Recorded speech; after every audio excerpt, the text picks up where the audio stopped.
परिणाम। इस चुनावी समय में कई लोग समाज, वर्ग और जाति के स्वयंभू ठेकेदार बन अपने निजी हितों की पूर्ति कर रहे हैं। हमें उनसे सावधान व सतर्क ही नहीं रहना, बल्कि उन्हें कानून अनुसार उचित जवाब भी देना होगा। लोकतंत्र में संविधान व कानून व माननीय सुप्रीम कोर्ट भी चुनाव में राजनीतिक पार्टियों को जाति पाति धर्म आदि के नाम पर वोट मांगने को अनुचित करार कई बार दे चुके हैं।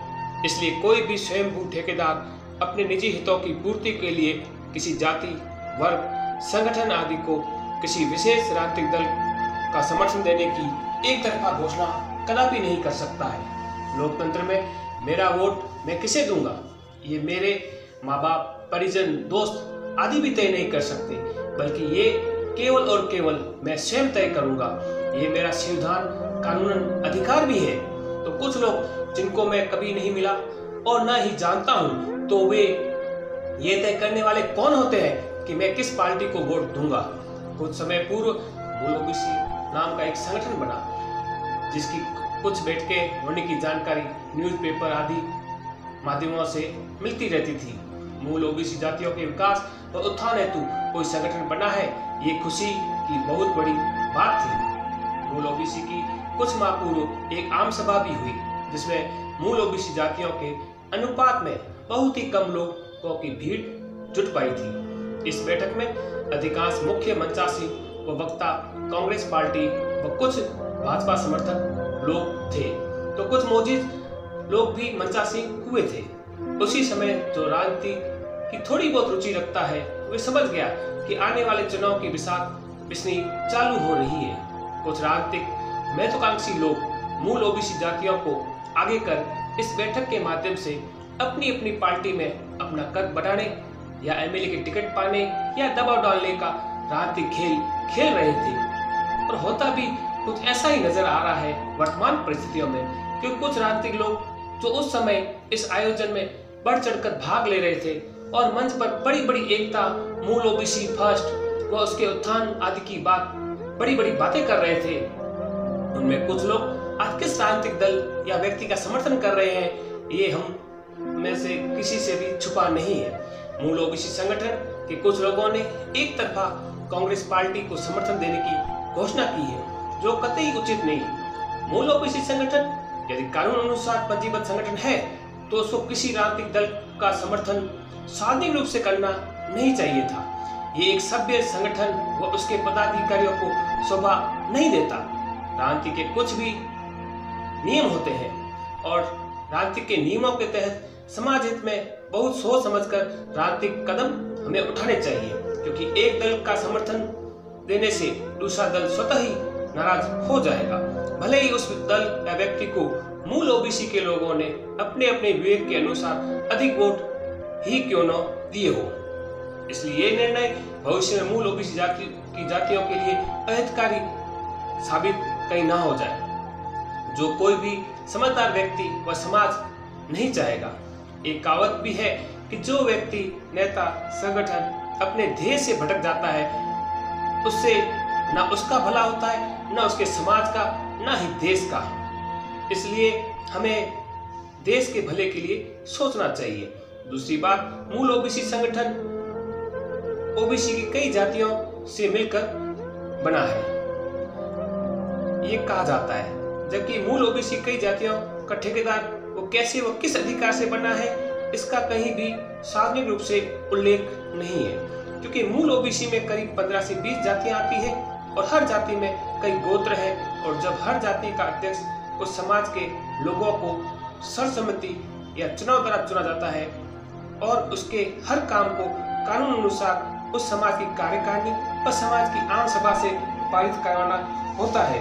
मूल ओबीसी संगठन को अन्य ओबीसी जातियों ने कब अपनी जातियों को निर्णय लेने के लिए कानूनी रूप से अधिकृत किया?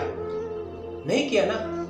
तो जब वे अधिकृत ही नहीं है, तो वे गैर कानूनी तरीके से किसी राजनीतिक दल को समर्थन मूल ओबीसी जातियों का कैसे दे सकते हैं? मूल ओबीसी संगठन के कुछ लोगों ने एक तरफा कांग्रेस पार्टी को समर्थन देने की घोषणा की, जिसमें जिले की जनसंख्या के लिहाज से चौथे स्थान व मूल ओबीसी में सबसे बड़े समाज राणा राजपूत समाज के अध्यक्ष ने इस एक तरफा निर्णय का समर्थन नहीं किया और उसका पुरजोर रूप से खंडन किया।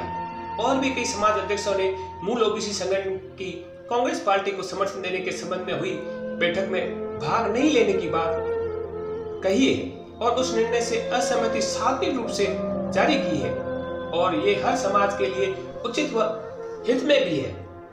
और रही बात मूल ओबीसी संगठन के कुछ लोगों का कांग्रेस को समर्थन देने की बात, तो मैं नहीं, हर आम नागरिक अपने समाज अध्यक्ष को तो छोड़िए, अपने माँ बाप, भाई बहन, पति पत्नी आदि को भी ये अपना वोट किसे देना है ये तय करने का अधिकार कोई नहीं देता है। तो मूल ओबीसी संगठन के चंद लोग किसी मूल ओबीसी व्यक्ति और समाज का वोट किसे देंगे ये तय करने वाले कौन होते हैं?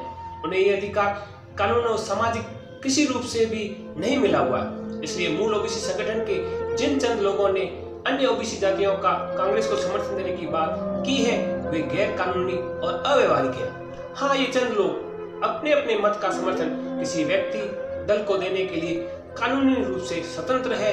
अन्य किसी व्यक्ति या समाज का निर्णय ये कदापि नहीं ले सकते।